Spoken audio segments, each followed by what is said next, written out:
All right, welcome to the third hour of American Agenda. I'm Bob Sellers. We are joined today by our family of co-hosts. We're going to start with former counsel to Senator Rand Paul, Brian Darling, and we're going to be joined in just a few minutes by a couple other folks.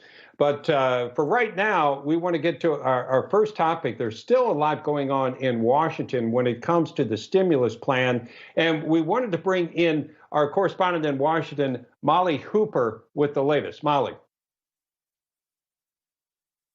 Okay, Molly's not with us. Okay, do we have Brian? Because I'm not seeing anything here, folks. I'm not seeing. Okay, Brian, let me ask you about this stimulus plan. It looks to those of us, look, and I know you're an expert inside the Beltway. It looks like really Mitch McConnell doesn't want to pass a $2,000 check. If it came up on its own without anything in it, any poison pills, do you think it actually could pass the Senate along with the version that passed the House? It might, but I think what Mitch McConnell is doing is what the president asked for. He didn't just ask for the $2,000 stimulus checks. He also asked for the repeal of Section 230, which applies to the internet and how internet providers are treated. He also wants to study the election and set up a commission to study the election. These are all things the president wanted to do. So he's being more consistent, I think, with what the president requested than Nancy Pelosi was when she just rolled out $2,000 checks for everybody on the House floor, and she did it unpaid for without any of the rescissions that the president has asked for. Yeah, and joined by Forbes columnist Tom Del Picaro. Also, it's kind of like Oprah is the Speaker of the House, right, Tom? You get a check, and you get a check, and you get a check, giving out money, but that's adding to the national debt if we were to do it, right? Not only that, but it doesn't satisfy people. They see the $600 for themselves, but they don't get the $10 million for Pakistan for gender studies, and they don't see all this other foreign aid and all these other matters. It just doesn't make sense to them that they can't do a standalone bill. Why does everything have to have some sort of pork barrel feel to it? Now, what McConnell's proposing is obviously a lot slimmed down. It's a lot more focused. But if we could only have a day where we had standalone bills, here's $2,000 at the end of the story, and then focus on why we have to change our relationship with big tech before they change our government. Yeah, well, talk about that. We'll get to that some more, but how do you think it does change? And do you think that Section 230, rescinding that, and we need to set it up a little bit, that essentially gives these big social media companies, they can't be sued for whatever appears on their platforms, yet they're still editing, especially when it comes to politics. So if you take that away, what's the consequence? Do you really get what you want if you're objecting to their current way of censoring? Well, and I get censored all the time on Facebook and on Twitter, and so it's a problem. They're fact checkers. All the little millennials are telling me, someone who's studied history for 4 decades now, what's right and what's wrong. It's ludicrous. In Poland they have a simple rule that you can't take something down unless it violates Polish law. Well, if it violated American law, and that American law would be libelous, then maybe I could see what they're doing. But they have so far overreached. So it isn't necessarily that switching 230 exactly is what needs to be done, but it isn't an all or nothing thought either. And the fact is that they're so monolithic at this point that they're begging the question of whether they're a monopoly. And that changes things. I know I have my conservative friends out there who said, you can't get into this regulation. They're private companies. You know what used to be private companies? Utilities. Yeah. Well, yeah. And we know the airlines had to be deregulated. Ma Bell had to be deregulated.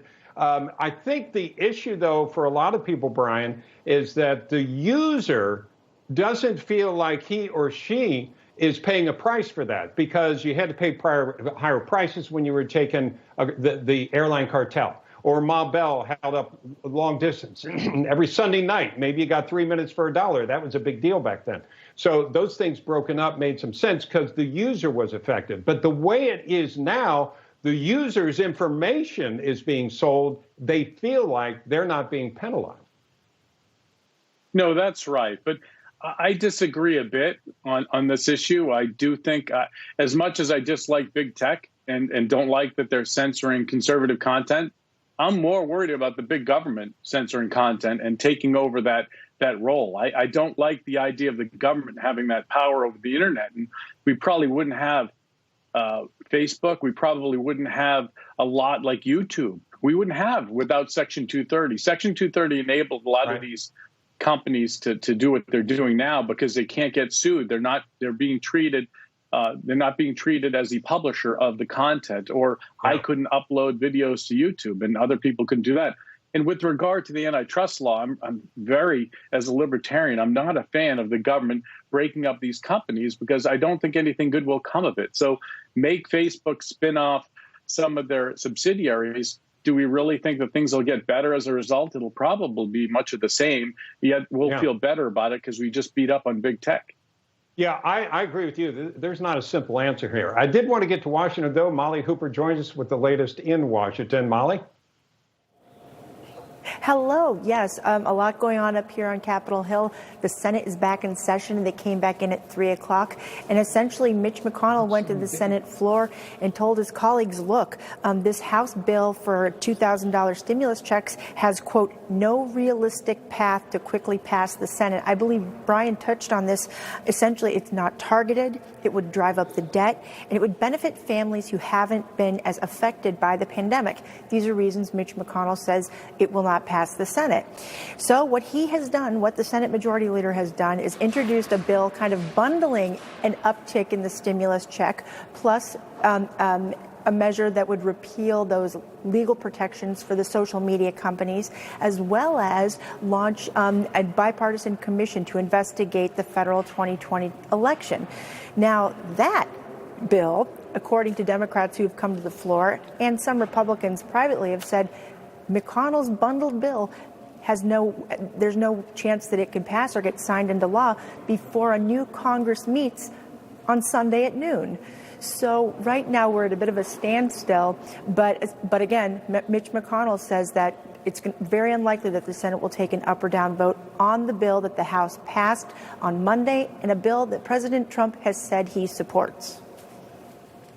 All right, Molly, thank you very much.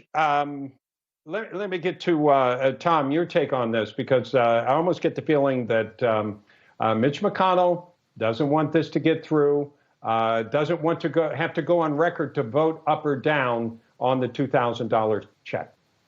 Yeah, this is quite the high wire act. If this was March or last year, but we're facing an election in Georgia, and there's a couple of candidates there who are for it, but still it doesn't feel the same. And then, of course, there's the question of who's going to be the president on January 22nd. So this is quite the high wire act. And I get it. Look, I've written extensively that we have reached way beyond what our government should be spending as a percentage of the economy. It's killing off economic growth. It lowers our standard of living. It hurts the poor.